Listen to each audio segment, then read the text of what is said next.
Bom dia, queridos amigos. Sejam bem-vindos à Casa de Kardec, da senhora Amélie. Hoje, dia 19/1/2019, nossa primeira reunião do ano. Vamos continuar o estudo do Apocalipse, hoje intitulado Terceiro Anjo e a Estrela Absinto. Para iniciar a nossa tarefa, agradecendo a todos vocês novamente, os amigos que já se encontram no chat, nos acompanham pela Rede Amigo Espírita. Eu vou convidar o Luiz para que faça a prece inicial para darmos abertura ao nosso estudo. Então vamos serenar nossos corações e agradecer a Deus por aqui estarmos ao início do ano, retomando as nossas atividades que tanta falta nos fez.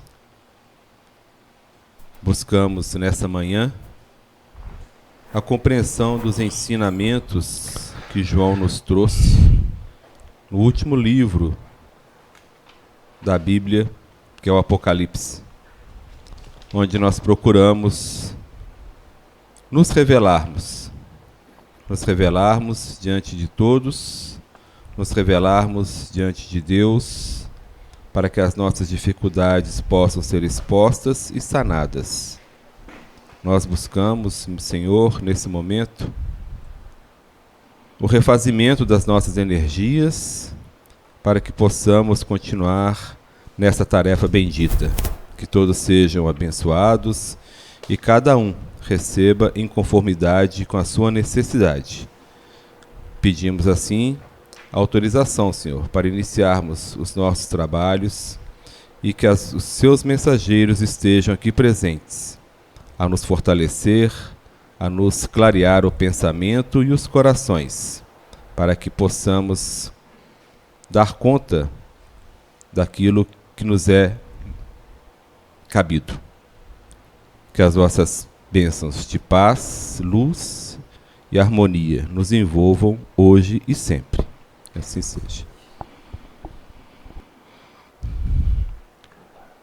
Bom dia para todos. Bom dia a todos os nossos amigos que se encontram em seus lares, acompanhando a transmissão de mais um programa em torno do livro Apocalipse de João Evangelista. Todos os amigos da Rede Amigo Espírita, a gente abraça, endereçando votos de um feliz 2019, uma vez que estamos reiniciando as atividades após um período de descanso, né? Virada de ano, que a gente possa juntos, ao longo desse período, viver instantes de estudo, aprendizado, trabalho e também de convivência, estreitando cada vez mais os nossos laços de amizade. Nós abraçamos a todos os ouvintes também da Rádio Brasil Espírita de Maceió, que nos acompanham aí nessa parceria ao longo dos anos. Então nós vamos dar as boas-vindas para vocês que chegaram agora. Vamos fazer aquele esforço para abrir a sintonia com o trabalho que foi iniciado ano passado, com esse capítulo 8º do Apocalipse, pelo qual nós vamos passar a leitura a partir do primeiro versículo até o versículo 11. Que é o versículo que será trabalhado nesta manhã. Está escrito assim, primeiro versículo: E havendo aberto o 7º selo, fez-se silêncio no céu, quase por meia hora. E vi os 7 anjos que estavam diante de Deus. E foram-lhes dadas 7 trombetas. E veio outro anjo e pôs-se junto ao altar, tendo um incensário de ouro. E foi-lhe dado muito incenso para o pôr com as orações de todos os santos sobre o altar de ouro, que está diante do trono. E o fumo do incenso subiu com as orações dos santos desde a mão do anjo até diante de Deus. E o anjo tomou o incensário e encheu do fogo do altar e o lançou sobre a terra. E houve depois vozes, trovões e relâmpagos e terremotos. E os 7 anjos que tinham as 7 trombetas prepararam-se para tocá-las. E o primeiro anjo tocou a sua trombeta, e houve saraiva, e fogo misturado com sangue. E foram lançados na terra, que foi queimada na sua terça parte. Queimou-se a terça parte das árvores, e toda a erva verde foi queimada. E o segundo anjo tocou a trombeta, e foi lançada no mar uma coisa como um grande monte ardendo em fogo. E tornou-se em sangue a terça parte do mar. E morreu a terça parte das criaturas que tinham vida no mar. E perdeu-se a terça parte das naus. E o terceiro anjo tocou a sua trombeta, e caiu do céu uma grande estrela, ardendo como uma tocha, e caiu sobre a terça parte dos rios e sobre as fontes das águas. E o nome da estrela era Absinto. E a terça parte das águas tornou-se em absinto, e muitos homens morreram das águas, porque se tornaram amargas. Pois bem, então nós vamos hoje trabalhar esses 2 últimos versículos lidos. O 10º. E o terceiro anjo tocou a sua trombeta,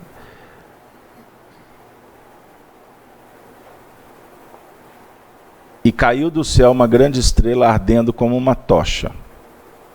E caiu sobre a terça parte dos rios e sobre as fontes das águas. E o nome da estrela era Absinto.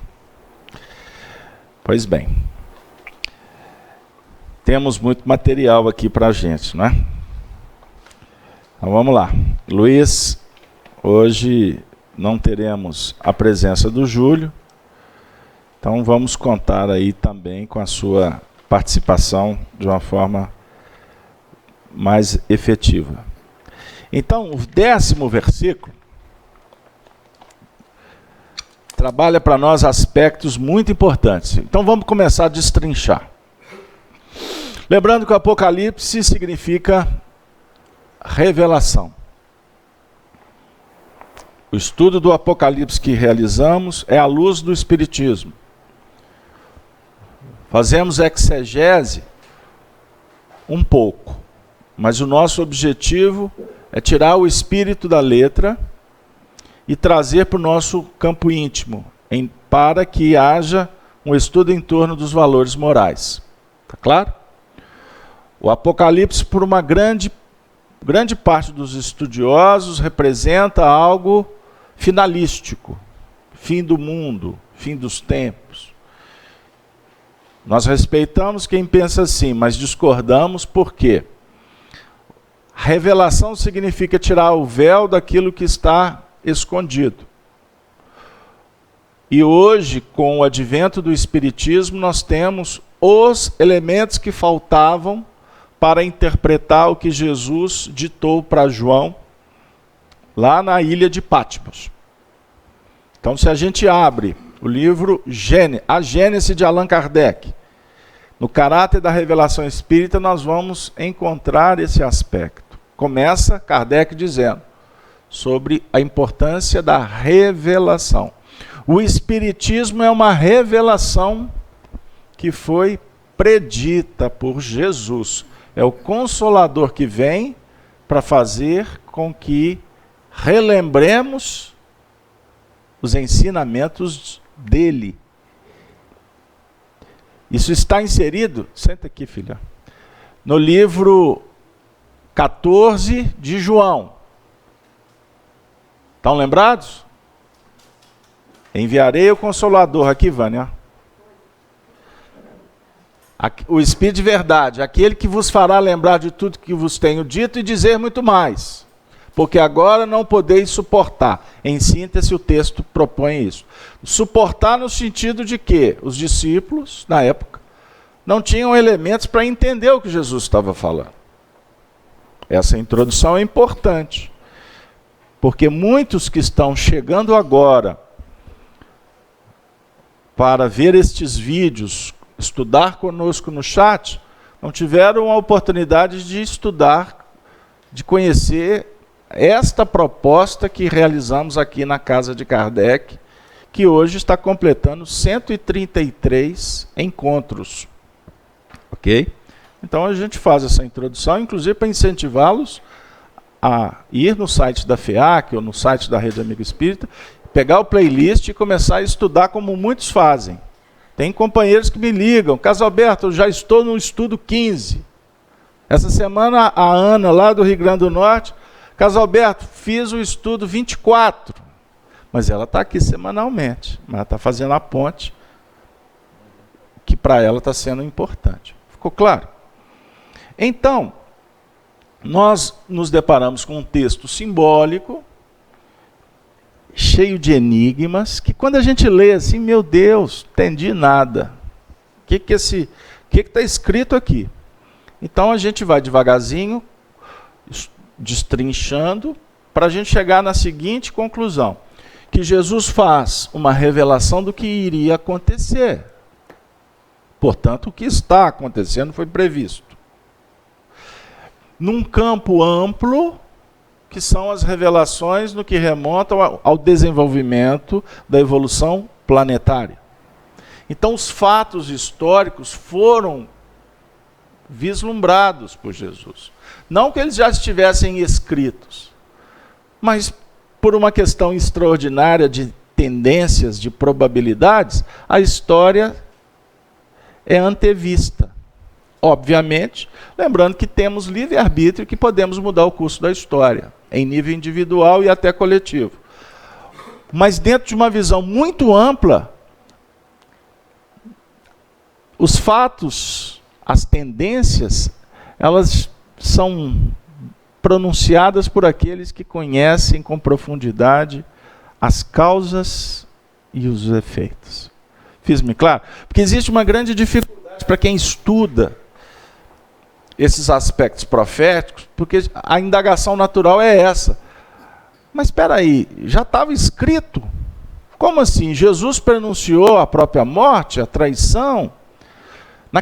Jesus já sabia que Judas queria o trair? Quer dizer, Judas reencarnou para trair Jesus? Essa é a pergunta mais natural que esse assunto traz. Mas Judas não reencarnou para trair Jesus. Mas ele foi instrumento deliberado por ele mesmo, pelas suas tendências, pelas suas dificuldades, e aquela situação acabou sendo motivo para que o que já estava em nível prenunciado acontecesse. Agora, poderia ter sido outro. A prisão de Jesus poderia ter acontecido por outro motivo. Fiz-me claro? Com isso, a gente fala aí, traz essas reflexões, porque elas são consoladoras. Inclusive para a gente entender o seguinte, ninguém nasce para matar, ninguém nasce para cometer delitos, porque senão seria algo que escaparia de todos os predicados do livre-arbítrio, das possibilidades, e de uma engrenagem que Allan Kardec deixa límpida no livro A Gênese, que a reencarnação é uma proposta de evolução. Certinho? Pois bem. 15 minutos, hein? E o terceiro anjo tocou a sua trombeta, e caiu do céu uma grande estrela. O terceiro anjo que toca a trombeta significa o seguinte: é o anjo que anuncia a transformação. O anjo médium, estão lembrados? O anjo não é o espírito que foi criado pronto para ser anjo. Não. O anjo são os mensageiros no campo operacional globalizado da evolução das comunidades, dos povos, o anjo vem, ou seja, o espírito mensageiro, que não é maior do que aquele que o enviou, Jesus, para quem gosta de anotar, capítulo 13, e versículo 13, ele diz assim: eu sou, vós me chamais mestre e Senhor, dizer bem porque eu sou. Aí mais à frente ele vai dizer, o enviado, ele não é maior do que aquele que o enviou. Então Jesus foi o enviado de Deus, certo? Ele não é maior do que Deus. Mas quando Jesus, por exemplo, no capítulo 10 de Mateus, ele envia os apóstolos na missão dos 10, dos 12, estão lembrados? Ide as ovelhas perdidas à casa de Israel, pregai a boa nova. Esta é a passagem extraordinária. Ele está enviando anjos. Ele está enviando mensageiros. Por que anjo? Subentende-se que são espíritos que já atingiram um patamar de confiabilidade para poder levar a missiva. Antigamente, quando não tinha os recursos de hoje,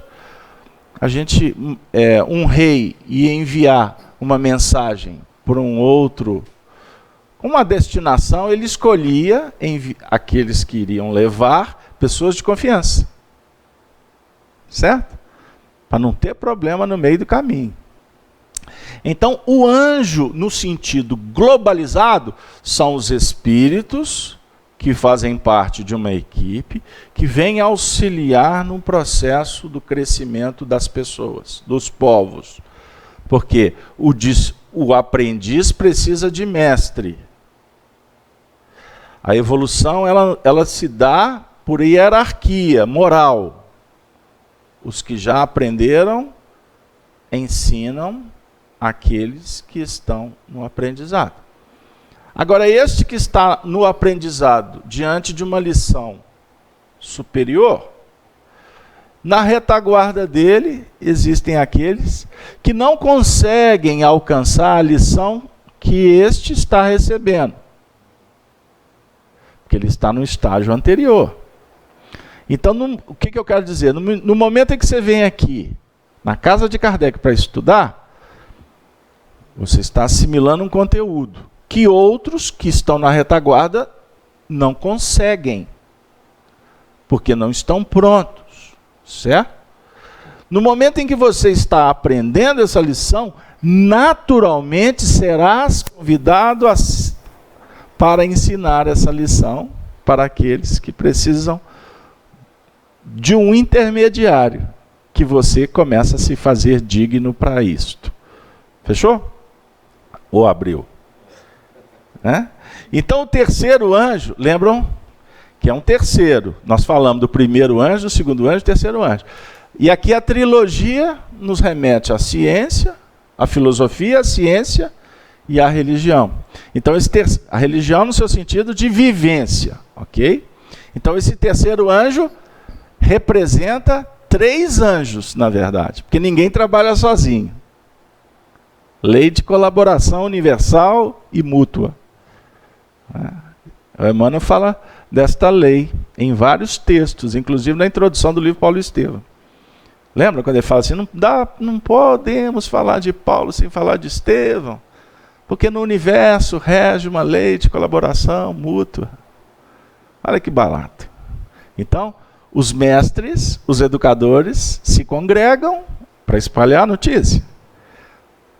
Hoje somos discípulos, estamos sendo preparados para sermos mestre. Olha que beleza. Então, fiquem tranquilos, porque está tudo caminhando de uma forma muito ajustada. Não é isso, seu Cedino? Então, vamos lá, Luiz. Bom dia. Bom dia. Não, eu lembrei rapidinho que você falou, eu lembrei que Pestalozzi fazia isso, né? E Kardec foi aluno de Pestalozzi e ele fazia isso, ele ensinava e Kardec ele foi aluno e os alunos que estavam em classes inferiores, né? Os que já aprenderam, ensinava para aqueles que ainda não tinham aprendido, né? Se eu estou no 3º ano, eu vou ensinar para aqueles que estão chegando no 2º, né? Ou seja, você está aprendendo ali, ele está ensinando a dividir o que você recebe, né? Você não guardar para si de uma forma egoística, né? Aquele aprendizado que você tem, né? Dividir com quem está chegando depois de você, né? Então Kardec ele já foi ensinado, já começou bem no seu aprendizado, né? Tanto que ele chega num ponto que ele substitui Pestalozzi. Pestalozzi tinha que fazer outras coisas, quem passou a ministrar alguns conteúdos era o próprio discípulo ali com 18 anos de idade, né? A culminância dele, quando ele sai de lá, ele retorna para Paris, e em Paris ele vai fundar o Instituto, não é? O Instituto da sua responsabilidade, onde ele traz o método pestalozziano para aplicar ali. Aí vai replicando. Olha que extraordinário, né? Por isso é que o mestre ensina libertando. Que a ideia não é que o discípulo fique na escola o tempo todo. Nós, na nossa lida, inclusive espírita, vivemos esse processo e muitas vezes não compreendemos. Costumamos levar muito campo pessoal. Quer um exemplo? Você vem aqui nessa atividade, estuda aqui conosco, etc.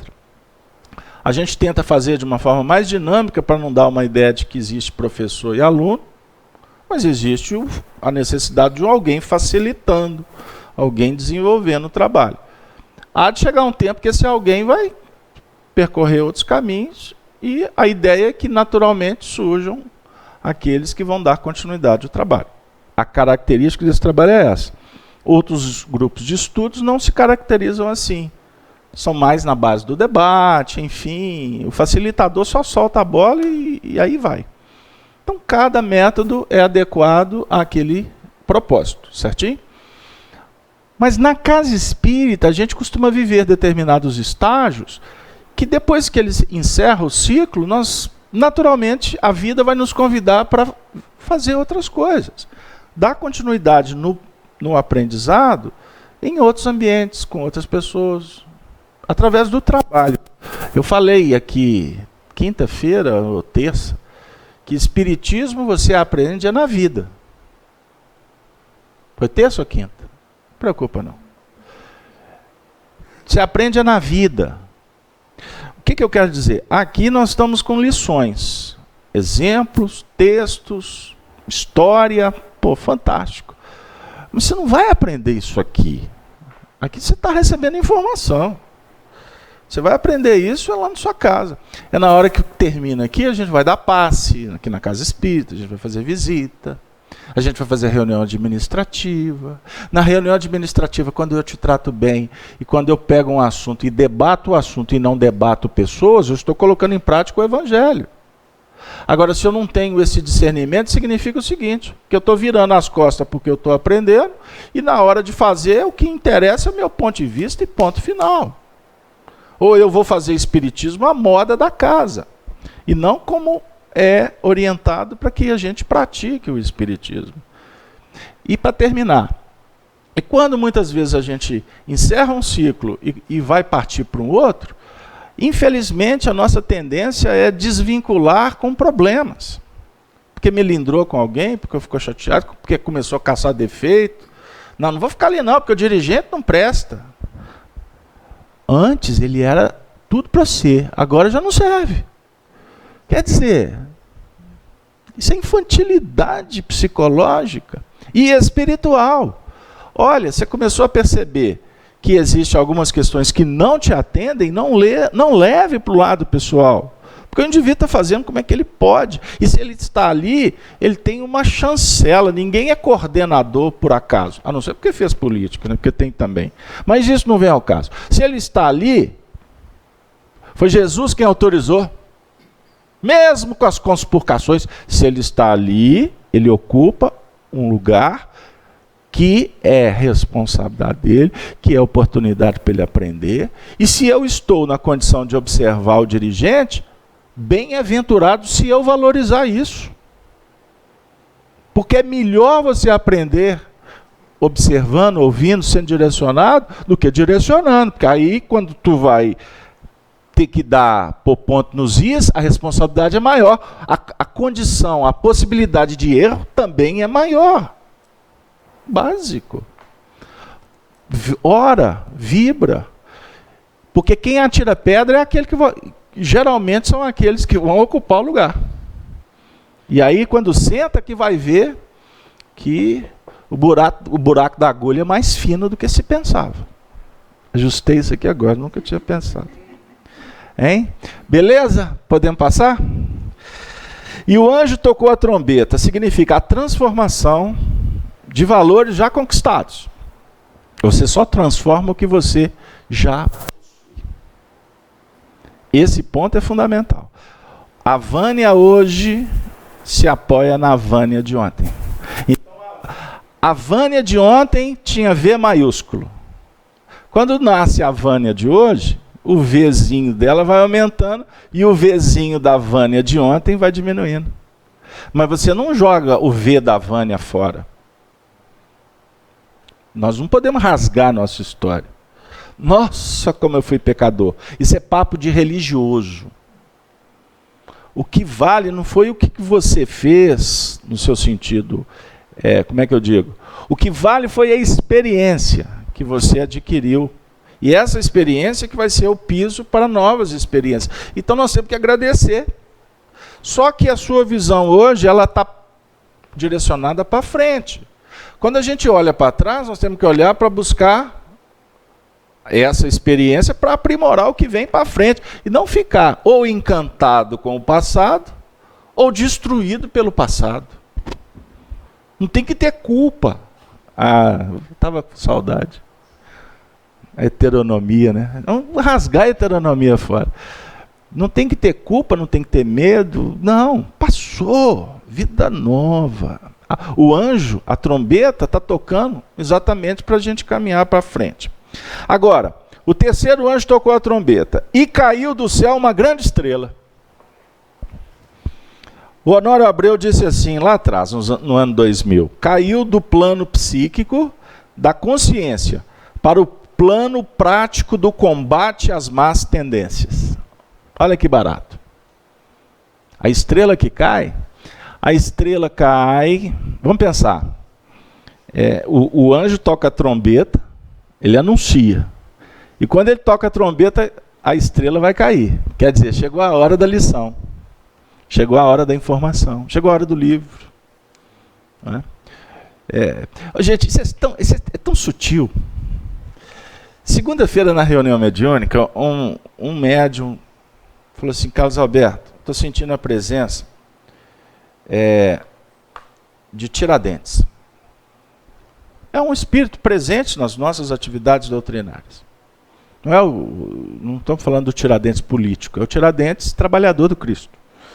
Por sinal, foi o primeiro espírito que se materializou através da mediunidade de Chico Xavier, com a presença de Arnaldo, que o viu materializado. Aí você diz, que bom, qual é a mensagem? Não sei. Beleza, se eu não sei qual é a mensagem, passou. 3 dias depois eu estava escutando uma rádio, e aí houve uma entrevista com um autor, um escritor, que lançou uma biografia sobre o Tiradentes. Aí eu falei assim, segunda-feira. Aí um amigo espiritual estava do meu lado naquele momento. Eu falei assim, é porque você precisa de ler esse livro. Beleza. Ordem dada, ordem será cumprida na hora certa. Ponto. As coisas são muito sutis. A nossa relação com o mundo espiritual, para muitos é algo de um fenômeno espetacular. Não é assim. A gente precisa de compreender as lições, a estrela que cai do céu, e ela cai meio-dia, ela cai de madrugada. A ideia é que essa estrela cai para nos incentivar para um processo de movimento progressivo, de aprendizado, no campo da educação moral espiritual. Algum comentário, Luiz? Passa para a Cláudia, por favor. Não, só um comentário. Essa questão de endeusar, de achar que o mundo espiritual é maravilhoso à parte, né, nesse sentido de endeusar, é que leva a endeusar pessoas, né, colocando-as num patamar que, quando elas se apresentam, muitas vezes é completamente diferente. Vem no sentido de colaboração, de aprendizado, de aprender junto, de caminhar junto. Quem endeusa somos nós, né? E isso leva até a queda da pessoa que está sendo endeusada, né? O Chico Xavier, quando encarnado, o que ele deixou de lições nesse sentido, assim, depoimentos aos milhares. E a gente conviveu com tantas pessoas que estiveram próximas dele, e sempre as pessoas, por uma questão natural, né, você não conhece a pessoa, você tem informações sobre ela, e quando são famosos, você começa a criar uma, vamos dizer assim, uma auréola em torno da pessoa, que é muito comum quando o indivíduo chega e vai conhecer essa pessoa, ele chega com aquela perplexidade, com aquela condição emocional que inibe, que deixa a pessoa desconcertada, costuma ficar trêmulo. Estou diante, me dê um autógrafo. Agora não é autógrafo, né? Selfie, por favor, eu tenho que mostrar para todo mundo. E do lado de lá o indivíduo está assim. Por que isso? Por que isso? Eu até vivi uma experiência interessante.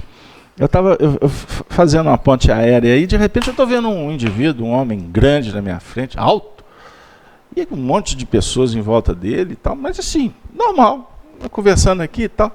De repente eu olhei e falei, eu conheço. A fisionomia é muito conhecida para mim, mas quem é? Aí eu prestei atenção, era o Erasmo Carlos. E ele com uma roupa toda calça jeans, simples, no voo comercial ali, tranquilo. Aí eu falei assim, o Erasmo. Aí eu, legal.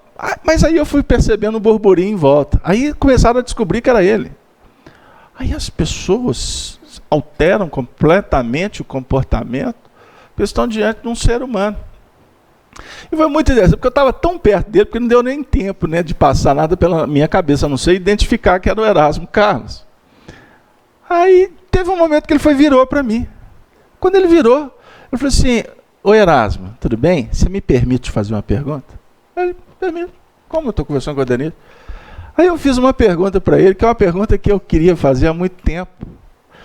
E até citei isso aqui essa semana, que eu falei assim, Erasmo, de quem que é a letra da música O Homem? Aí ele olhou para mim, fez assim, um bate-pronto. Ele virou para mim e disse, cara, sabe que eu não me lembro? São tantas músicas. Eu falei, mas O Homem é uma música especial. Ele, mas não lembro. Pô, virou as costas, valeu. Pum. Tem mais de 15 anos que eu desejava fazer essa pergunta. Vocês acreditam nisso? Eu falei assim, um dia eu vou mandar uma carta para o Roberto Carlos. Por quê? Tem um burburinho que isso é lenda, né? Que a letra O Homem foi escrita pelo Emmanuel e o Chico presenteou o Chico. O Roberto. Quando o Roberto visitava o Chico nas madrugadas, que ele sempre ia lá escondido. Enfim, se você analisar a letra O Homem, é Emmanuel puro ali. É Emmanuel puro. O Jesus humano, não é? O Jesus poético, isso é o Emmanuel. Mas se foi o Emmanuel, se não foi o Emmanuel, a estrela caiu do céu, se tornou música, faz muito sucesso. Agora, por que eu comentei isso? dentro do que você acabou de falar. O Chico Xavier sempre procurou mostrar para as pessoas que essa ideia de criar uma auréola, como eu disse, em torno das pessoas, é infantilidade, é imaturidade psicológica, porque do outro lado tem uma pessoa como você, um ser humano que pensa, que sente, que sofre, que é feliz, que pode ficar doente, que tem saúde, que vai desencarnar porque nasceu um dia. E se, por exemplo, ele ocupa um cargo ou uma posição de um certo destaque, é porque é uma responsabilidade de uma trombeta que tocou para ele. Caiu uma estrela e essa estrela precisa de brilhar. Então, o Honório disse que a estrela cai do plano psíquico, da consciência, para o plano prático do combate às más tendências. Então, a estrela aqui é orientadora e ela cai para nos incentivar a trabalhar contra as más tendências. E como é que você vai trabalhar contra as más tendências? Vamos lá, Luiz. Antes de eu responder, eu queria fazer uma pergunta, né? Porque nós estamos no 3, que é a transformação, né? Uhum. Para que ocorra a queda dessa estrela, ela já indica uma transformação? Porque a gente percebe, eu imagino assim, uma estrela como se fosse algo para cada um de nós, né? Representando aquilo que me orientava, né? A estrela como uma orientação, baseado nos meus conceitos que até então eu possuía. Uhum. Né? Como eu como eu já vivenciei as 2 trombetas anteriores, eu já passei pela informação, pela formação. Então, para que eu realmente entre na transformação, aquilo que era estrela, aquilo tem que cair, eu acho. Porque se não houver essa queda dessa estrela, eu vou continuar me orientando por ela. Mesmo que esteja formando aqui eu não sei se estou sendo confuso, mesmo que esteja formando aqui uma outra estrela a partir das informações novas, eu preciso que aquela caia, porque eu não posso, como diz Jesus, eu não posso seguir a 2 senhores, né? Então é fundamental que isso ocorra. E a queda dela, como fala aqui, não é uma queda doce, né? Porque ela cai ardendo como uma tocha, né? Então é uma queda, tem que ser uma queda brusca, é uma queda que vai me incomodar, né? Vai, em alguns momentos, me machucar, exigir sacrifício, força de vontade, né? Para que eu entre realmente num processo de transformação, né? E quando que isso pode acontecer? O que pode motivar? A transformação? O que vai motivar a transformação eu acho que é a confiança, é a fé que eu realmente tenho. Porque você já está no movimento. Nós temos que ir para a causa. Ou seja, você tem que dar. Isso que você está colocando aí é o passo fundamental. Sim. Mas para que a gente tenha a oportunidade de dar esse passo, há acontecimentos, surgem circunstâncias que vão favorecer esse movimento. Sim. Então, se nós buscarmos uma dualidade, o bem e o mal, só para simplificar, para que o bem surja, o mal ele se estabelece. O que é o mal? Filosoficamente, brincando, é a ausência do bem. Então, o mal, vamos pensar no mal como um período de escassez, de silêncio, um período ou uma circunstância que ela, por consequência de atitudes anteriores, ela vai brotar para exatamente dar esse toque sobre a necessidade da mudança. Então vamos um exemplo. Eu gosto de ser prático. Quando a gente diz assim, que quando a gente olha para o futuro, nós não podemos rasgar o passado, qual é o sentido verdadeiro do que eu quero dizer? Você está descobrindo uma água nova, limpa. Aí você olha para trás e fala assim, poxa, eu bebia daquela outra água ali que era suja. Agora, por que eu estou bebendo essa água nova, limpa? Surgiu uma circunstância que está favorecendo, ok? Como a Vânia falou, de repente eu só enxergava aquele pote, que a água é barrenta. Mas de repente a vida contribuiu para que esse pote quebrasse. Aí alguém me deu um outro pote e eu fui beber essa água aqui, agora é limpa. Eu falei assim, poxa, mas eu bebi água suja. Para que esse intermédio aí, essa circunstância que vai ser a interface de uma etapa para uma outra, nós podemos aqui buscar, assim, no dicionário, nas palavras, para ajudar, o que o Emmanuel, por exemplo, fala sobre circunstância. A vida é rica de circunstâncias. E as circunstâncias nem sempre dependem da nossa escolha. Ela pode ser favorecida por uma intervenção. Alguém falou assim, oi, tem água aqui. Por que esse alguém falou oi? Porque ele já bebeu essa água limpa? Mas ele pode falar que essa água aqui é muito boa, sem saber que você bebe de uma outra água que é ruim. Foi uma informação que surgiu. Você está assistindo a televisão, de repente viu uma reportagem. Uai, que assunto interessante. Eu vou ali. Olha como que eu não tinha visto. É uma circunstância. E esta informação, por exemplo, ela pode ser o suficiente para promover a transformação. Essa sutilidade que você está falando aí. Sutil. Sutilidade, você usou a palavra certa. Porque a gente vai, até eu vou pegar na palavra que você usou, porque ela é, como diz minha filha, ela é clichê. Que a gente é cheio de clichê, né? Clichê é aquelas palavras, frases prontas, né? O espírito adora clichês. Fala da caridade, da salvação. Aí fala, não sabe nem do que está falando, tem hora. Ou completamente descontextualizado. Mas o nosso clichê é usar a dor. Porque a dor, a gente vai para o extremismo. Falar de dor, nós estamos no extremo. Como falar da morte também é um extremo. Tem que desencarnar para descobrir.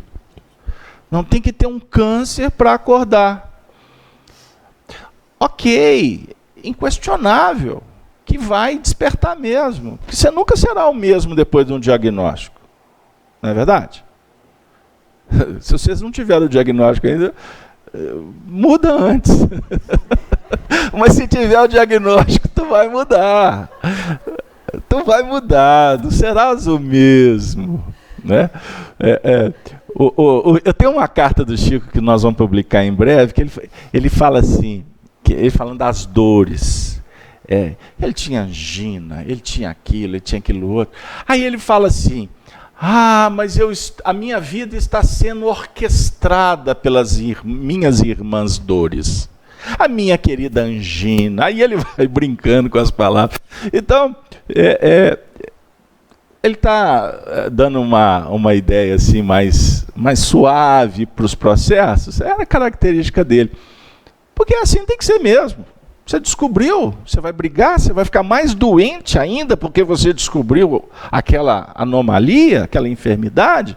Não, você vai ter que encarar. E quanto mais harmonia, quanto mais fé, aí agora caiu no ponto que você tocou. Fé, esperança, caridade, piriri, piriri, piriri.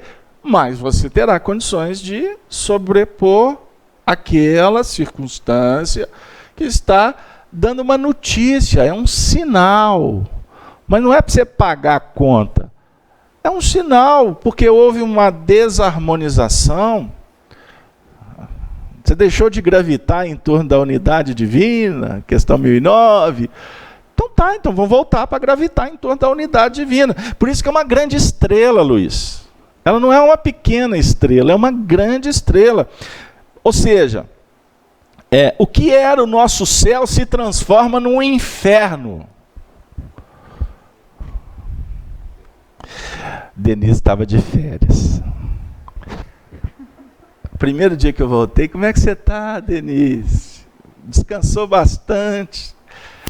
Beleza. Naquela que ela se soltou, ficou toda livre, leve e solta lá na exposição fraterna, toda suave, né? Porque estava descansada, né? Eu disse, pois é, Denise, e os nossos livros, como é que nós vamos encaixotar? Depois eu mandei um WhatsApp para ela, um desenho, uma carinha de um obsessor. Falei assim, voltei, acabou a paz. Raciocinaram aí com a gente. Olha, você vê que barato. Veja bem, vira um inferno. O que é a ideia do inferno? Acabou a paz.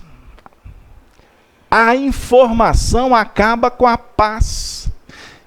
Então você estava numa vida anterior que você estava no céu. Aí alguém te convidou para ir na casa espírita. O que eu vou fazer lá? Não, mas eu estou com medo. Aí, então tá, eu vou só para te acompanhar. É muito comum. Quem foi acompanhar fica. Aquela que só convidou vai embora. Ai meu Deus, o que eu vim fazer aqui? Gostei. Eu tinha um amigo meu que eu brincava com ele, que a culpa foi dele. Ele foi o culpado do inferno que se instaurou na minha vida. Ele me emprestou o livro dos Espíritos. Fala, Denise. Acabou a paz. A paz do passado. Que aí passamos a trabalhar por uma paz verdadeira, que o Espiritismo, como consolador prometido, se torna uma proposta inigualável.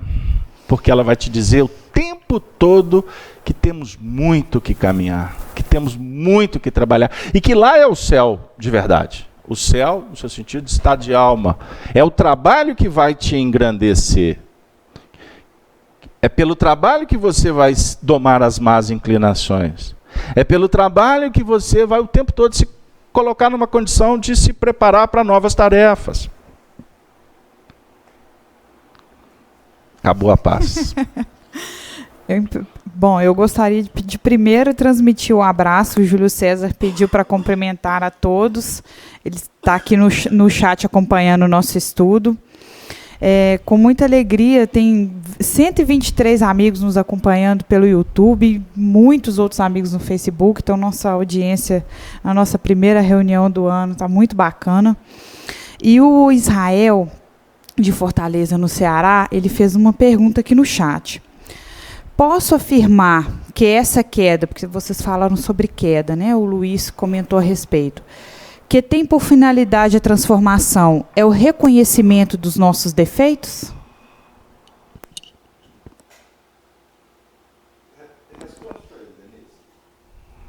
Eu? O Luiz aqui comentou. A Denise vai responder para você, Israel, muito obrigado a sua participação, mas eu falei que acabou a paz para ela. O Israel vai me perdoar da minha... Eu estou aqui como aprendiz também. Reconhecer os nossos defeitos é fundamental para a nossa transformação. É a gente saber pontualmente aquilo que a gente precisa corrigir em nós mesmos. E muitas vezes caímos por isso, por não termos o conhecimento sobre nós, daquilo que a gente está errando, e vamos insistindo no mal que reside em nós, né? Essa queda é isso, são os nossos defeitos, a gente insistindo neles e tropeçando muitas vezes. Então, esse reconhecimento, para mim, é fundamental. E esses defeitos existem, nós vamos ter quedas, mas nós vamos superá-los através desse reconhecimento e favorecendo pela nossa transformação também. Pertinho. Completando o que você está falando aí, Denise, na maioria das vezes a gente reconhece, mas não os pratica, não aceita praticar, não faz a transformação. Isso é que é o pior, né? Porque quando a gente reconhece e busca transformação, é uma coisa. Agora, quando você reconhece e não quer aceitar, não quer fazer, e nega, né, esse defeito, isso é que é o pior, que é o que a gente precisa mais trabalhar nisso, né, de ter essa humildade, aceitação, humildade. Porque senão vem queda, né, sucessivas. Eu acho que a gente pode falar aqui em dois tipos de quedas, né? Eu acho que existe a queda quando você já se transformou, mas você, como não somos espíritos perfeitos, né? Estamos propensos a novas quedas, ou até mesmo naquilo que eu já achava que eu tinha me transformado. E, na verdade, eu ainda não adquiri aquela segurança total e posso sofrer uma queda. Eu entendo que essa queda aqui é uma queda de ideal, de coisas da minha mente que eu estou precisando fazer uma mudança. Então, tem que ocorrer esse tipo de queda, né? O que era céu para mim, ele tem que vir para a terra. Eu tenho que pisar nele para dominá-lo, controlá-lo, para que novas coisas surjam. Eu queria só falar uma coisinha, não sei se é bobagem, se é bobeira, ou pode falar assim, mas é a mesma coisa. Você estava falando dos clichês, né? Aí foi falado do que a gente repete sempre, né? Que o mal é a ausência do bem, né? A gente fala. Aí me veio assim eu não sei se é bobagem o que eu vou falar, mas eu acho que não é. Eu acho que o mal é a presença do bem, porque se não tiver o bem presente, aonde que vai estar o mal? É bem, né? Se não tem o bem, vamos falar o bem com letra maiúscula. O que é mal é bem com letra minúscula. Sim, pois é. Então, assim, eu acho que não sei aqui não é um lugar para isso, não. Mas porque o mal não é a ausência. Por exemplo, a escuridão, só vou perceber a escuridão quando a luz chega. Que vai gerar uma sombra. Isso. Então, o mal ele vai existir na presença do bem. Sem dúvida. Porque senão não é mal. Exatamente. Entendeu o que eu quis dizer? Por que você falou que é bobeira? Bobeira sua de achar que é bobeira.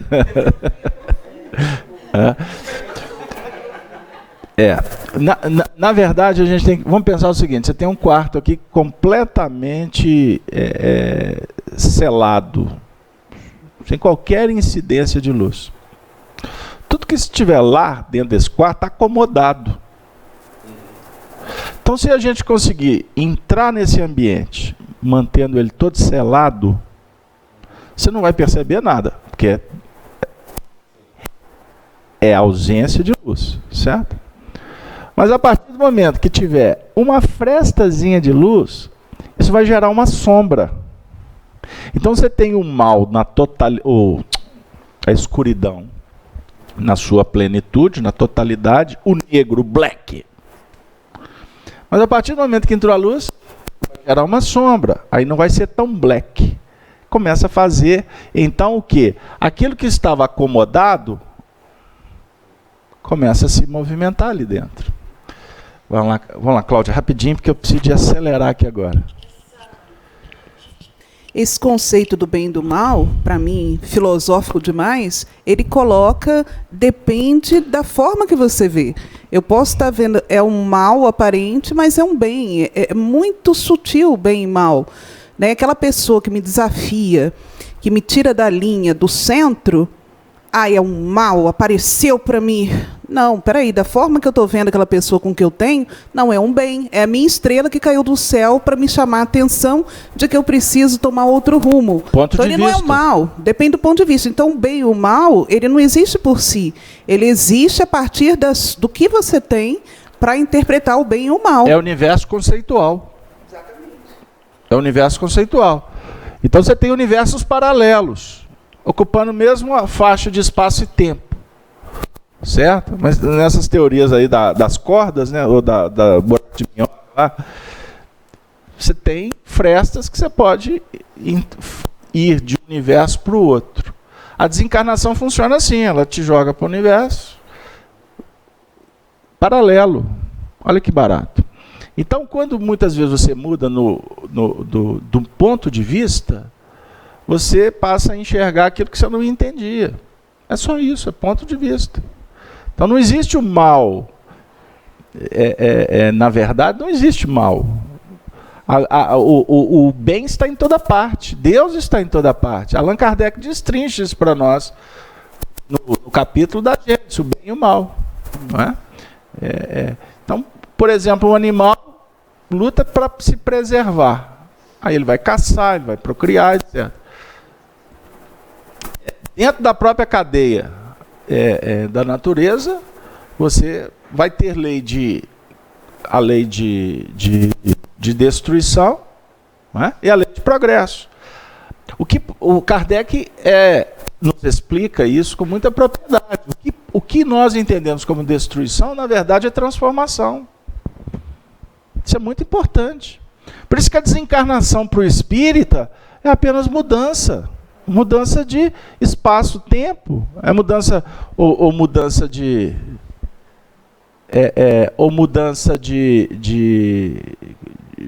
conceitos mesmo, né? Gente, eu gostaria de trabalhar aqui no seguinte aspecto. Só relembrando o Honório. O plano da dificuldade interior, o mal surge, o conhecimento nos visita e a noção nova revela a nossa verdade. Então surge a luta, pois o homem velho não quer morrer.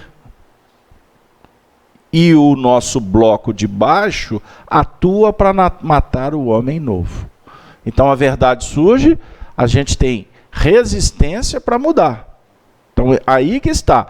Por isso é que essa grande estrela cai ardendo como uma tocha. Não é? O que é a tocha? As paixões. O ardor das paixões, da amargura, da decepção, provocado pela luminosidade da estrela. Para superar essa ardência interior, que representa a falta de paz interior, de alegria, nós buscamos muitas vezes colocar remendo novo em pano velho, ou vinho novo em odres velhos, que ocorre quando participamos de várias tarefas, mas não produzimos luz. Luz interior. A criatura complica-se no uso do dinheiro, complica-se na convivência familiar, complica-se no terreno do sexo, no terreno do trabalho, se desajusta no campo social e leva à virtude de ter dado pão ao necessitado. O que é isso? Nos complicamos, criamos dificuldade e muitas vezes queremos justificativas por algumas atitudes que, na verdade, só tamponam a nossa condição verdadeira. O externo. E aí isso cai dentro da ideia da hipocrisia. A hipocrisia é algo que precisa de ser analisado com muita cautela por nós. Precisamos de olhar de frente, sem medo, e promover o reconhecimento das nossas necessidades. Isso é um ponto muito importante. Então, essa ardência aí, Jesus fez essa previsão num contexto social, porque o cristianismo foi tamponado pelas paixões humanas durante 20 séculos. A mensagem do Cristo foi julgada na gaveta. Mas como assim? Nós somos cristãos? A grande maioria somos de fachada. Porque não vivenciamos. Porque desconhecíamos, na verdade. Nós estávamos até então na periferia da letra. Jesus dizendo, não existe amor maior do que dar a vida pelo semelhante. Vou pegar só esse trecho do capítulo 15 de João. Prestem atenção. Não existe amor maior do que dar a vida pelo semelhante. Isso conjuga com: sereis reconhecidos como meus discípulos, por muito vos amardes. Pergunto a vocês: nós estamos dispostos a dar a vida pelo outro?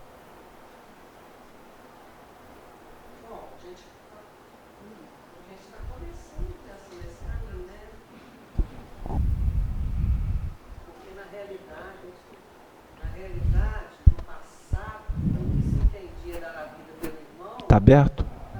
Para cima. Na realidade, no passado, o que significava dar a vida pelo irmão, pela ignorância, né, total, né, cegueira total, era se sacrificar a ponto de realmente morrer pelo outro, né? Agora não, agora nós já entendemos o que é realmente dar a vida pelo irmão, né? É fazer o possível pelo bem do meu irmão. Vânia, bem-aventurado és tu. Vou falar o que Jesus disse para Pedro. Quem dizem os homens ser o filho do homem? E vós, quem dizeis? Tu é o Cristo. Bem-aventurado Simão Bar-Jonas, porque o que te revelou foi o Espírito da verdade. Foi a sua intuição, a casa das noções superiores, e não a carne. O que Jesus estava dizendo para Pedro? Você teve um flash, você teve um insight, você teve uma intuição do futuro. Bem-aventurado. Isso não foi te dado, não. Isso é uma conquista sua. Por isso é que tu é filho de Simão Bar-Jonas. Bar é filiação. Você é filho de Jonas. Não é filho do pai dele, não, tá bom, gente? Você é filho de você mesmo. Sua história, sua árvore espiritual, suas reencarnações. Isto é que favoreceu para que a Vânia revelasse. Nós já estamos compreendendo que antigamente era dar a vida e agora não é só dar a vida. É muito mais. Bem-aventurado, Vânia. Bem-aventurado, Simão Pedro. Agora lá vem Jesus de novo. Mineiro fala assim, lá vem. Lá vem. Por isso, Simão Pedro e meus discípulos, o Filho do Homem vai ser levantado. Ele vai ser crucificado. Ele vai passar por isso, para que se cumpra as Escrituras, e pipipi. Aí o astral foi baixando, a vibração foi caindo. Aí de repente Simão Pedro levanta e fala: não permitiremos, Senhor, que façam isso contigo. Aí Jesus diz assim: para trás de mim, Satanás. Que representa? Para trás de mim, opositor. Não é diabo, não. Tá bom? Ele não está falando de influência espiritual, embora tenha. Ele não está falando disso. Ele está falando da nossa intimidade. O que representa o Satanás? São as forças da retaguarda que se opõem para que essa intuição que tu tivestes agora se realize. É bonito na filosofia. Mas na hora que alguém fala assim: eu não concordo com você. Quem és tu, Simão Bar-Jonas? O dar a vida é muito mais do que a gente possa pensar. É dar oportunidade. O dar a vida é facilitar. O dar a vida é calar. O dar a vida é esperar. O dar a vida é um assunto que requer o investimento de milênios que nos aguarda. Então, por isso, Vânia, ontem, e eu posso dizer por mim e por bilhões de pessoas, nós dizemos que amamos Jesus, mas estamos ainda num plano apenas da elaboração. Você ia dizer, Cláudia? Acorda. Acabou a paz. Vamos embora. Não, Não tem problema não. Eu penso, fiquem em paz. A gente não tem nem a compreensão do que era o dar a vida, né?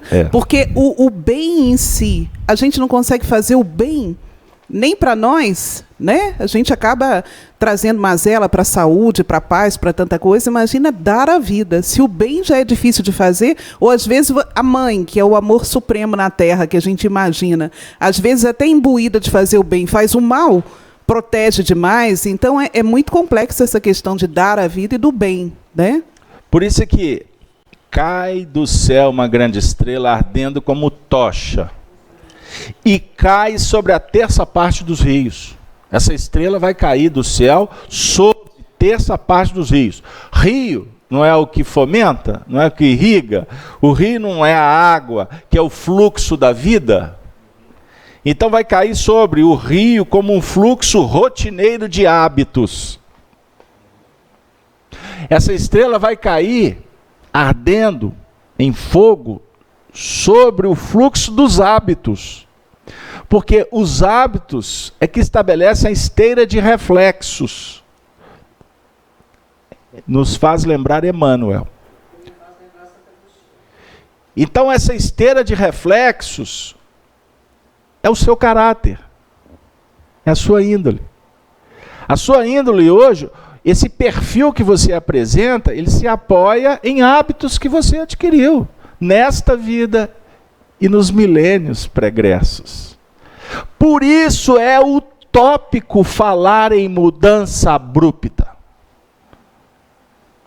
Questão 271 do Livro dos Espíritos. Não precisa abrir hoje não. Era só para te movimentar. Kardec diz assim, no comentário da resposta. Nós lemos aqui quinta-feira. Está lembrado? Não existe mudança abrupta na natureza. O progresso é lento. Agora, com Jesus é um progresso lento e lucificado. Porque não adianta ser só lento. Ele precisa de luz. Não adianta só a sabedoria. É necessário o amor. É necessário a vivência do bem. Com isso, gente, nós temos que agradecer a Deus porque muitos espíritos trabalharam no espiritismo durante muito tempo para nos mostrar agora no século XXI qual que é o caminho para o espírita. Eu vou dar um exemplo. As primeiras obras que Emmanuel, através de Chico, trouxe foram obras falando de evangelho. Tem gente que fala assim, mas ele também é reencarnação de padre. Tem uns que o desconsideram, tem outros que o atacam. Grande maioria desconhece o que ele está fazendo. Neófitos que se julgam doutores. A envergadura de Emmanuel começa o trabalho com o evangelho, primeiro, porque foi exatamente aonde Kardec não teve tempo de trabalhar. Ele só lançou um livro. O Evangelho segundo o Espiritismo é um ensaio para que a gente aprenda a interpretar o Evangelho. Por isso que nós estamos aqui, apoiados na experiência de Kardec e incentivado por Emmanuel. Agora, por que o Emmanuel começa o trabalho com o Evangelho? Mais à frente é que o Emmanuel foi trabalhar a doutrina, lançando livros como Religião dos Espíritos e Justiça Divina, etc. Para simplificar o que eu quero dizer. Porque se não houver luz, não adianta a sabedoria. A sabedoria é o caminho, mas o amor é a luz. Pegaram aí? O que o povo precisa hoje? O que a humanidade está carente?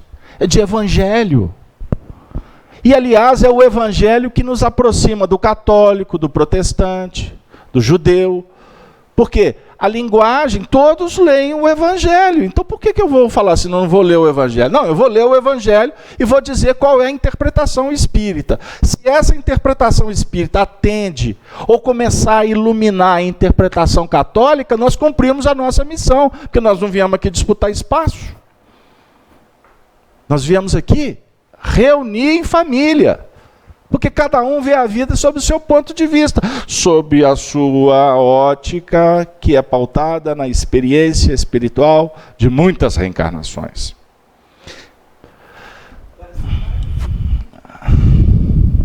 Jesus.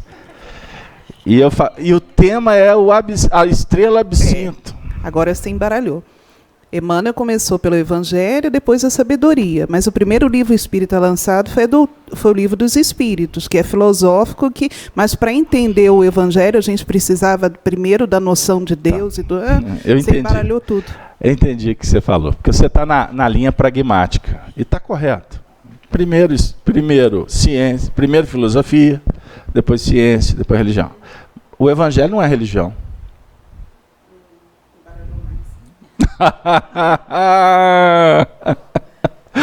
O Evangelho não é só religião, querida. Deixa eu melhorar a frase. O nosso conceito de religião, olha, é filosofia, indagação, explicação. Ciência, método, prática, laboratório, constatação, ciência. Religião, estudando com Jean-Jacques Rousseau, Pestalozzi, Kant, Kardec. Religião é o que parte do coração. Religião pura, imaculada, natural.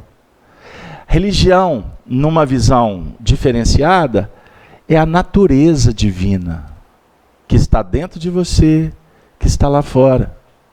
A gente julga a religião num processo heteronômio, de dogma, de prática, de rito, de hierarquia, de punição, de privilégio. Isso que para nós é religião. A religião ela é associada com um crucifixo, em nome del Padre, del Filho, del Espírito Santo. Amém. Aí entra o canto gregoriano, aí entra a penitência, aí entra a contestação protestante, porque está errado, porque tem que ser assim, aí radicaliza do outro lado. Aí entra as práticas místicas judaicas.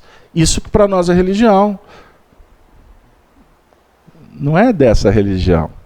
Então, quando o Emmanuel vem falar sobre o Evangelho, na verdade, ele está conjugando filosofia, porque ele é filósofo, ciência, porque ele põe em prática, e ele nos liberta com uma reflexão de bases morais, porque o mundo espiritual é mundo moral.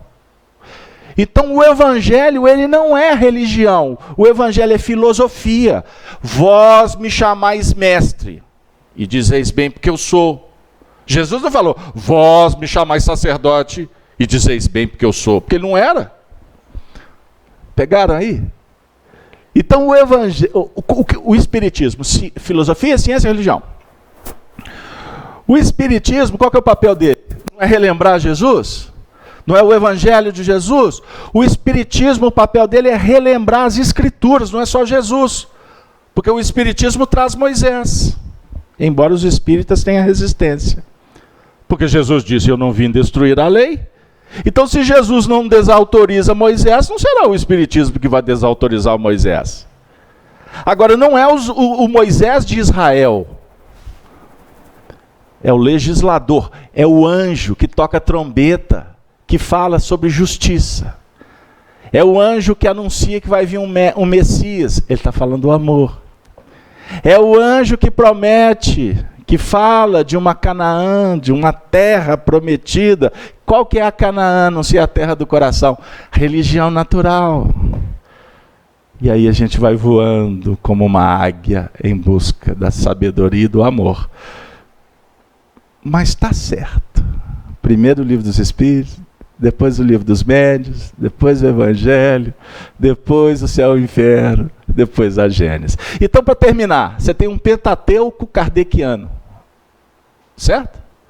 Qual é o primeiro livro? Puxa vida, o absinto, hein? Qual que é o primeiro livro? Livro dos Espíritos.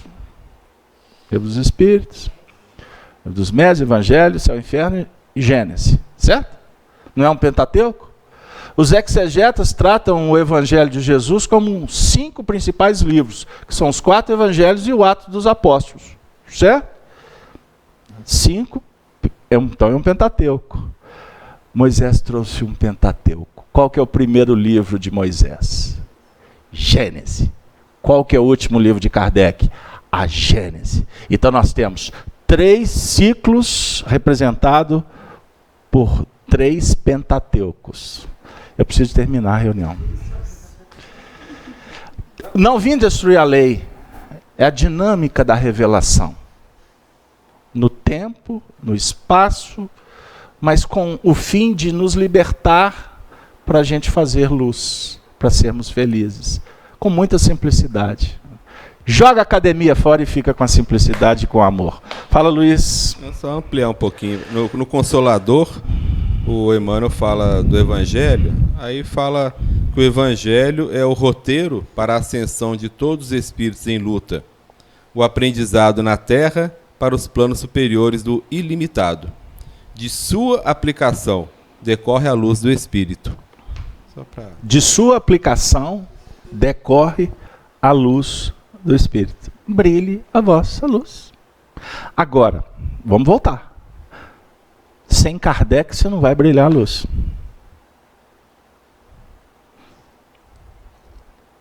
Porque Kardec é o enviado de Jesus para mostrar a ciência do bem viver. Dinamizado. Estudando as leis naturais. Jesus não pode falar disso. Como é que Jesus ia falar? Oh, gente, tem lei de destruição, gente, tem lei de sociedade, gente, tem... Existe a análise, existe a síntese e existe a análise. Jesus trouxe a síntese. Kardec trouxe a análise dessa síntese. Jesus analisou, Kardec analisou, desdobrou, particularizou, metodizou o que Jesus disse. Porque tudo está num só versículo ou ensinamento. Qual é? O que Jesus disse?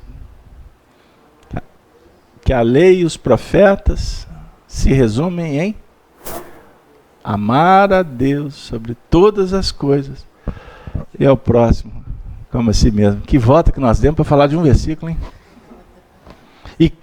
E caiu sobre a terça parte dos rios, o rio como um fluxo rotineiro de hábitos. Ficou claro isso aí? Então, essa estrela vai cair como uma tocha ardendo sobre os nossos hábitos. Então, para você mudar, você tem que começar pelos hábitos. Prática. E sobre as fontes das águas, a fonte que origina o fluxo de emoções e sentimentos. Portanto, e o nome da estrela era Absinto. Você sabe o que significa absinto? Sabe, Denise? Procura no Santo Google. Eu coloquei o significado de absinto, mas... Coisa que eu achei, não sei se é só isso, né? Deve ter mais coisa. Mas o que eu achei sobre absinto é que ela é uma bebida destilada, feita da lózina. Ela era usada inicialmente como remédio, mas tinha um efeito alucinógeno. Então havia muito abuso na Europa, mas ela era, até então, ela foi proibida em 1915. Até então ela é usada na sociedade, nas reuniões, no final do expediente, o pessoal entrava nessa bebida e ficava meio alucinado como o seu próprio efeito da substância, né? Mas o sentido aqui, no sentido aqui, ela tem uma função auxiliar na digestão. Por isso é que é uma bebida amarga, tá? Então ela tem uma função terapêutica. Mas como todo remédio, amargo. A ideia aqui é do amargor. Então observemos bem. O absinto, o Honório colocou assim, é uma substância amarga. O nome é identificação e revelação. Então é aquela área de luminosidade, de clareamento de nossa alma que no momento já não atende mais. O que nos dava alegria, a euforia, a vida, e agora tornou-se amargo. Então observe bem, antes era doce, passou a ser fel. Então, essa estrela de nome absinto, a ideia dela é o seguinte, que ela está vindo, conforme nós trabalhamos anteriormente, uma estrela que arde como uma tocha, que cai sobre terça parte dos rios, né? Para modificar a fonte, para modificar os hábitos, né? Terça parte, não cai sobre todos os rios. Se cai sobre aquela área que necessita ser atendida. Ela não vai cair para que haja uma mudança radical. O amargor, o remédio, é para que você resolva um problema de uma digestão que está complicada agora. Mas amanhã, você se alimentando de uma outra fonte, com uma outra substância, você não vai ter problema digestivo. Pegaram aí a ideia? Como é que o Apocalipse é desafiador para nós? Porque a ideia aqui é de respeito à nossa individualidade. Ou seja, não abusar, né? Não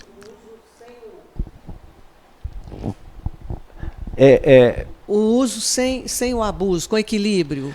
Em tudo. Em tudo. Mas o sentido. É isso mesmo. Não entendi muito, não. Está correto. Tudo com o uso sem o abuso. Mas o conceito aqui não é esse. O conceito aqui define o seguinte: que quando vamos falar da estrela como uma informação, uma novidade. O evangelho não é boa nova? Boa nova. Então, a boa nova, ela não vem para te dizer assim, Vânia, você está toda errada. A boa nova é uma concepção sobre aspectos que não te atendem mais. É aquela luz que está chegando no quarto escuro. A ideia é essa. E quando isso acontece, o amargor, ele vai ser um resultado natural, porque você vai descobrir que o fluxo da sua vida estava sendo alimentado por hábitos que não são produtivos, que não te favorecem mais. E quando você descobre isso, você vai falar assim, puxa vida, e agora? Como é que eu faço? Minha mente está toda formatada para fazer assim. O que eu vou fazer? Aí você vai conceber uma ideia de mudança.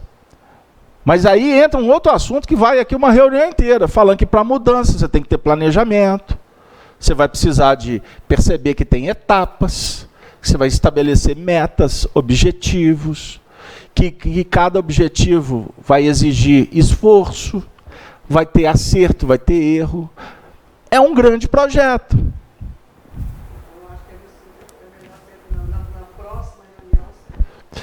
Então nós vamos combinar o seguinte. E o nome da estrela era Absinto. E a terça parte das águas tornou-se em absinto. E muitos homens morreram das águas, porque se tornaram amargas. Então, se vocês me permitem, nós vamos trabalhar na próxima semana o versículo 11, todo ele focado na estrela Absinto. Pode ser? Alberto, eu acho que é por isso que é muito mais fácil você, como diz a música, né, deixar a vida me levar, porque a autorreflexão, o autoconhecimento, ele vai gerar os amargores da vida. Então, às vezes, eu prefiro continuar com a vida doce, mas à margem do meu progresso interior. Porque o tragar é difícil, né? A digestão é difícil, mas eu vou precisar daquela fé para prosseguir, né? E aí, como você falou, esse amargor inicial, à medida que eu vou trabalhando no novo patamar, o que era amargo vai ficar para trás e vai se transformar no novo doce da minha vida. Uhum. Até que um dia um novo amargor chegará, porque isso que era doce já não me cabe mais, ele novamente vai amargar e assim vai o progresso, né? Sim. Abre muitos ângulos a mudança. Então, Nós trabalhamos numa linha do Evangelho, que é a proposta que estamos depreendendo, que os benfeitores têm incentivado. Quando a gente fala do Evangelho e o Espiritismo, tem hora que a gente separa Espiritismo e Evangelho, Evangelho e Espiritismo. Na verdade é uma coisa só, isso é didático. Mas para efeito de esclarecimento, essa linha mais evangélica do Espiritismo, ela tem uma proposta que está muito mais próxima do que o Espiritismo propõe do que outras frentes. O que eu quero dizer? Nós não podemos esquecer que o Espiritismo é o Consolador prometido. Essa palavra Consolador, ela foi adaptada com o tempo, porque a palavra no grego é Parakletos. Jesus diz assim: enviarei um outro Paracletos. O que é Paracleto? O Paracleto, ele traz uma ideia muito próxima de algo que advoga. Olha que barato. Que defende. Que é uma causa que se conhece e vai se trabalhar nessa causa para que haja um esclarecimento, uma proteção, favorecendo as condições para que o indivíduo se liberte. Quando foi adotado, e isso tudo é consolador. Concorda? Você ter, por exemplo, numa situação difícil, você tem um advogado para defender a sua causa. É consolador. Você vai ter uma pessoa competente, em tese, para levar a causa, a demanda sua. Ok? Então isso é consolador. Então o papel do Espiritismo é de trazer Jesus no sentido de termos uma causa que está sendo trabalhada por nós, e através da verdade que esclarece, da ciência que aplica novos hábitos, nós nos sentimos reconfortados por isso. Nós nos sentimos seguros nesta trajetória. Com isso, nós podemos concluir amanhã dizendo assim: existem aspectos que são amargosos. Quando se descobre, dói. Mas, ao mesmo tempo, esse amargor, quando compreendido, ele é analisado como um remédio importante para promover um reajuste da natureza interior. Esse é o ponto. Por que a gente fica doente? Há causas que são deliberadas e outras que nem sempre dependem do indivíduo, né? Uma doença genética, em tese, não depende dele. Mas se ele tem essa doença, sob a ótica espírita, não é por acaso.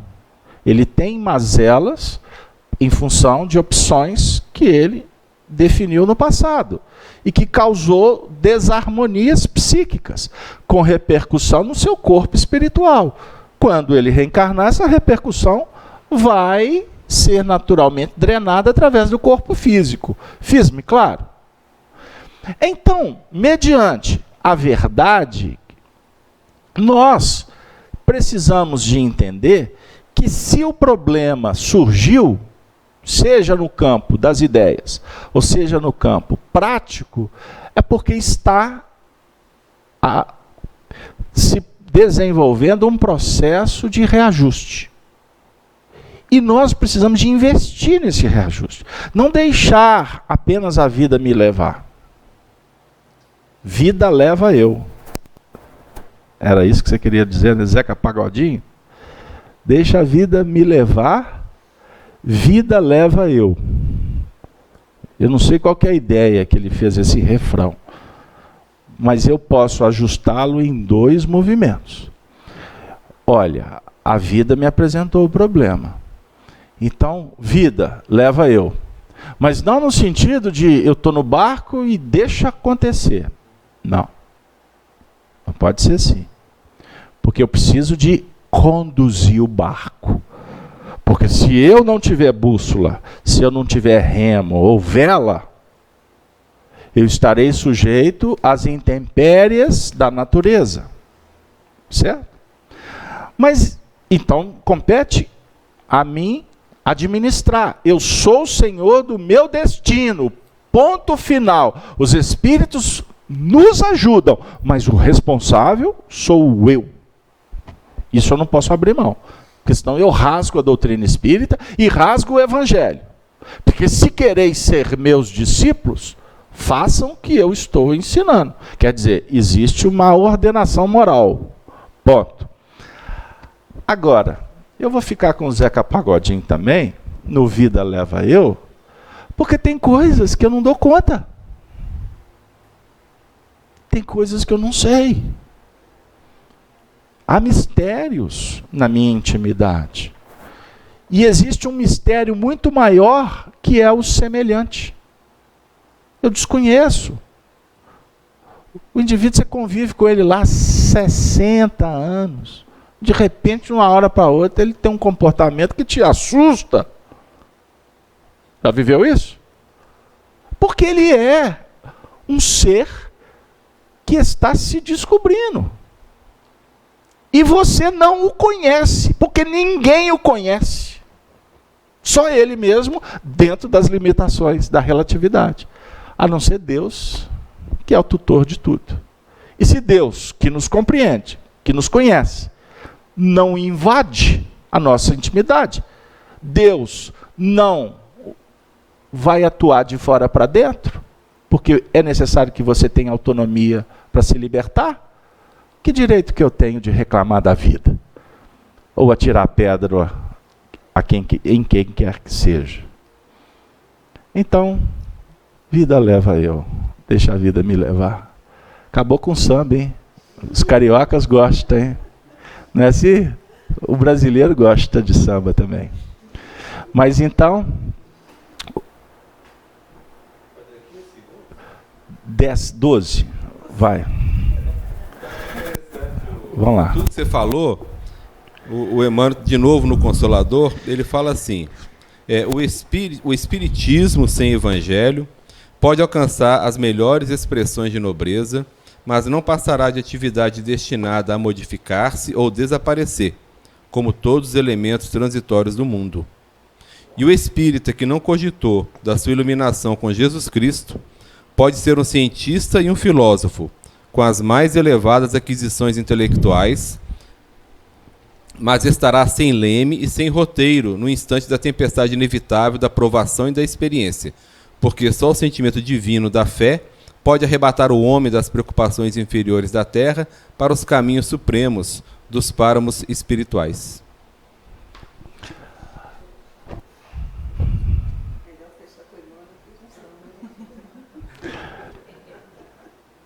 Emmanuel.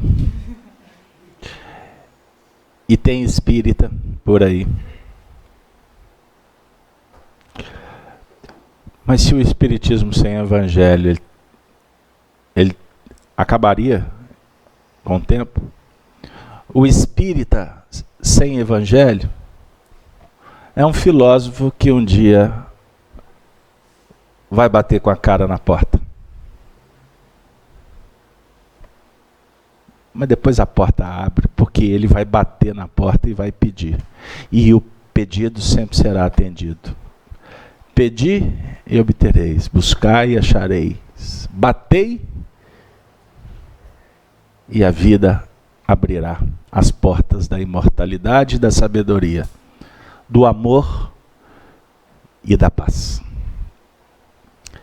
Agradecemos a presença, o apoio, a audiência de todos. Peço que compartilhem o vídeo, que dê um like, que divulguem o trabalho da Rede Amigo Espírita, que é uma rede do bem. Trabalho gratuito, tendo o seu móvel principal, divulgar, instruir e unificar o movimento espírita. Este é o nosso singelo contributo. Tenham todos um bom final de semana eu gostaria de pedir que a Vânia faça a prece final por nós. Abre para ela. Desejo então a todos um bom final de semana e na próxima semana eu prometo que a reunião não vai ser um amargor, não. Mas nós vamos falar do amargor do absinto. Tá bom? Até a próxima. Ave Cristo. Senhor, estamos de volta no nosso estudo, buscando mais e mais e mais o conhecimento de Tuas leis, de Tua vontade, Pai. Faça de nós o Seu instrumento de luz para este planeta e para todo o universo. Agradecendo também a todos os amigos aqui presentes. Estamos de volta, né, nessa aula gostosa, nesse estudo gostoso. E deixando também para os amigos do chat um grande abraço no nosso retorno, com muitas saudades, e que possamos, né, continuar trocando ideias, trocando pensamentos e nos auxiliando uns aos outros. Obrigada, Senhor, obrigada a todos, que assim seja. Que assim seja, nessas vibrações, agradecemos